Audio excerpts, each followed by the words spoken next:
নমস্কার, সকলকেই জানাই ক্রিকেট অ্যানালাইসিস চ্যানেলের পক্ষ থেকে স্বাগতম। কলকাতা নাইট রাইডার্স কেকেআর 2026 সালে যে প্লেইং ইলেভেনটা খেলাতে পারে এবং চ্যাম্পিয়নও হতে পারে, এতটাই শক্তিশালী করেছে কলকাতা নাইট রাইডার্স। তো বেশি না বকে বলি যে কলকাতা নাইট রাইডার্স কীরকম প্লেইং ইলেভেন খেলাতে পারে। 1 নম্বর 2 নম্বর বা ওপেনার হিসাবে খেলাবে আজিঙ্কে রাহানে। আজিঙ্কে রাহানে খুব দারুণ, যেহেতু 3 নম্বরে ব্যাটিং করেছিল 2024 সালে, সবথেকে বেশি রান করেছিল এবছরে এবং পাওয়ার প্লের ভিতরে বেশি রান করতো, তার জন্য আজিঙ্কে রাহানে ওপেন করবে। তার সঙ্গে ফিন অ্যালিন, বিগ ব্যাশ লিগে ফিন অ্যালিন আগুন ঝরাচ্ছে, ব্যাটিং তাণ্ডব দেখাচ্ছে। তো এই বিগ ব্যাশ লিগে ফিন অ্যালিন সেরা রান করেছে এবং সবথেকে বেশি ছয় মেরেছে। তো কলকাতা নাইট রাইডার্স আজিঙ্কে রাহানে এবং ফিন অ্যালিনের সঙ্গেই যাবে। এবং 2026 আইপিএলে সানরাইজ হায়দ্রাবাদের পরেই কলকাতা নাইট রাইডার্সের ওপেনার সবথেকে শক্তিশালী, এবং ওপেনার আরও শক্তিশালী আছে রাজস্থানের, তারপরে আরসিবির ওপেনার শক্তিশালী আছে মুম্বাইয়ের। কিন্তু এখানে যেহেতু সানরাইজ হায়দ্রাবাদের ট্রাভিস সেট এবং অভিষেক শর্মা যেমন দারুণ ব্যাটিংয়ে তাদের আগুন ঝরাবে, তার সঙ্গে কলকাতা নাইট রাইডার্স এবছর ফিনালে কোনো বলারকে দেখবে না, ডাইরেক্ট মাস শুরু।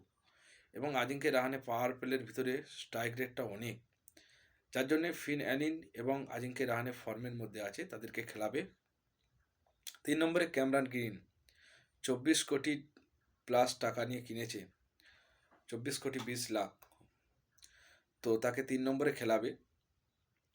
এবং 4 নম্বরে আমাদের আঙ্কিশ রঘুবংশী যদি 3 নম্বরে খেলে, তাহলে ক্যামরান গ্রিন 4 নম্বরে খেলবে। 5 নম্বরে হতে পারে এখানে তেজস্বী ধাইয়া, কিন্তু এখানে আমি রিঙ্কু সিংকেই রাখছি।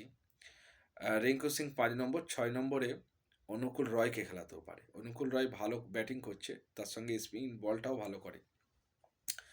অনুকূল রয় 6 নম্বরেও যদি না খেলে, রামানদীপ সিং যদি 6 নম্বরে খেলে, 7 নম্বরে অনুকূল রয়কেও খেলাতে পারে। 8 নম্বরে হর্ষিত রানা বা সুনীল নারিন।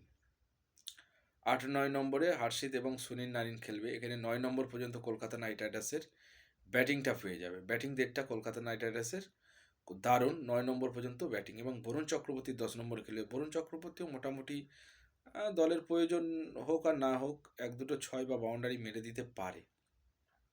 কিন্তু হর্ষিত রানা এবং অনুকূল রয়, যাদেরকে আমরা বলার জানতাম, তারা 2026-এ আমরা দেখতে পাচ্ছি প্রপার যেন ব্যাটসম্যান, দারুণ ফিনিশারও হয়ে উঠেছে। তো 2026 সাল আইপিএলে রিঙ্কু সিংয়ের সাথে, রামানদীপ সিংয়ের সাথে, ফিন অ্যালিনের সাথে হর্ষিত রানা অনুকূলের ব্যাটিংটাও আমরা দেখব। আর সত্যি তারা রানও করবে, যেহেতু গৌতম গম্ভীরের সাথে থেকে হর্ষিত রানা বলার থেকে অলরাউন্ডার হয়ে গিয়েছে।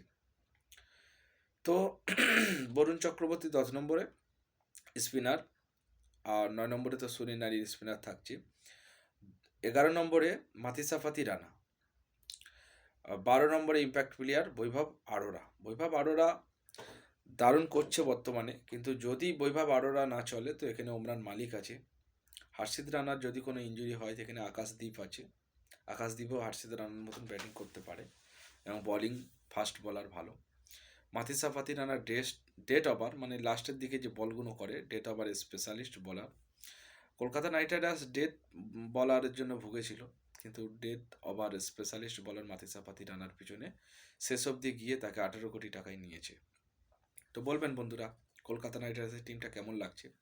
ভিডিওটি ভালো লাগলে লাইক, কমেন্ট, শেয়ার করবেন। এরকম নতুন নতুন ভিডিও পেতে আপনারা চ্যানেলটা সাবস্ক্রাইব করে সাথে থাকবেন, সঙ্গে থাকবেন।